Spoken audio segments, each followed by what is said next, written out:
This is not like a John Wick situation. These guys are shooting in a way that seems very realistic. If you were getting bullets actually thrown back at you, not only is it grotesque, but it gives it a real gritty reality to this gunfight that you don't see in a lot of other things.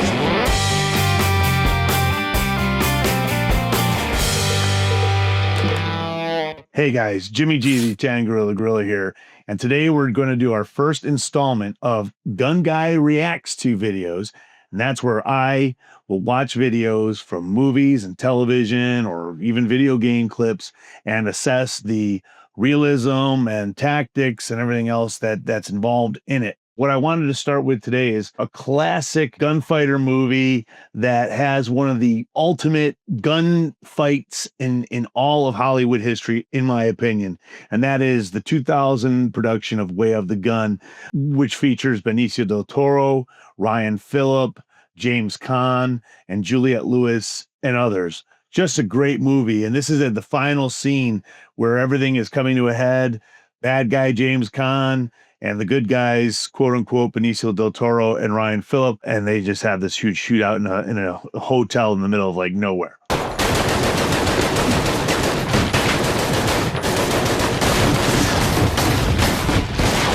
Okay, what we got here, Benicio del Toro and Ryan Phillippe, they're fighting this FBI agent, crooked FBI agent, I think, and some other bad guys in the hotel. But the opening scene of this firefight is Benicio del Toro's got a Galil automatic rifle, and Ryan Phillippe, he's rocking a Remington 870 shotgun. Interestingly, Benicio del Toro is using the advantage of a high power rifle on full auto, shooting through the walls of the hotel at people that he knows are in the hallways around him. It's not the best tactic if we're talking about ammo conservation, but if you're just a two-man team and you know that there's a ton of guys in there, why not? And if you're sure that there's no other people in the hotel or whatever, it seemed like a pretty good tactic. It certainly sent the FBI guy running for cover.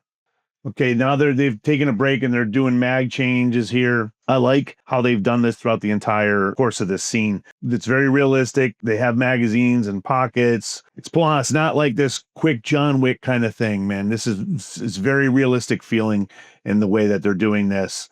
Okay, so this is great. They're in a hallway. They just were returning fire. And behind them at an intersection is a bad guy waiting in the side there. Benicio looks down and sees that the guy had exposed the front part of his foot, shoots him in the foot, drops him, and then he just comes around the corner and takes him out.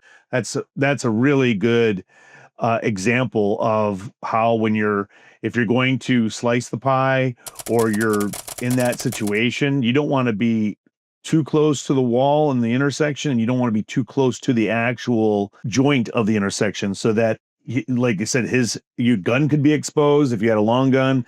In this case, his foot was exposed. And that was just really a great touch to show Benicio del Toro actually, make a visual clearing of the space and go, oh shit, there's a foot there, boom, and then turn around and took him out. I just love that scene. What I like about this scene is these guys are walking up to the exposure of the foyer from inside of the hotel out, but it's a hallway. And then you have the fountain ahead of them. And that really illustrates how nightmarish it can be if you have to clear this huge space out in front of them that they have to get out to.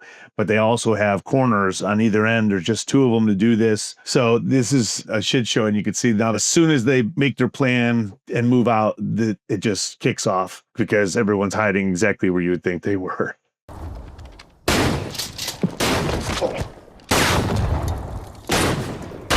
All right, so now they've moved out, entering the courtyard, and another enemy who's taken cover behind the wall. Another guy comes out with a revolver. And I believe I read that those were all like Taurus Model 85s, which were updated, or the newest version. What I really like about this is not like a John Wick situation. These guys are shooting in a way that seems very realistic. If you were getting bullets actually thrown back at you, that one scene there where the cop runs up to the pillar and he's just shooting from the hip. I mean, he's just trying to get to safety so that he can do a reload, I imagine, and get back on target. These guys are all scrambling. They're running. You're not seeing like tier 1 or, tier 1 plus is what I would call John Wick. You're not seeing any of that kind of action.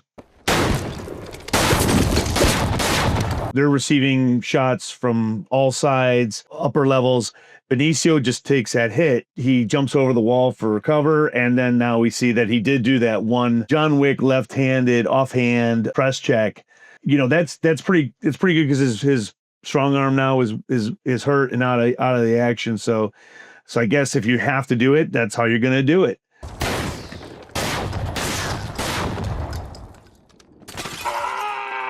Okay, I can't talk about this movie without talking about how Ryan Phillippe leaps into the defunct fountain there, right under all this broken beer bottle glass, and it's just riddling his arm. Not only is it grotesque, but it illustrates, it gives it a real gritty reality to this gunfight that you don't see in a lot of other things. You see a lot of hero types are going through these things and they're not getting injured. And this is a really realistic injury that could happen if you were fighting in this environment. I just think it was another really good touch to the movie.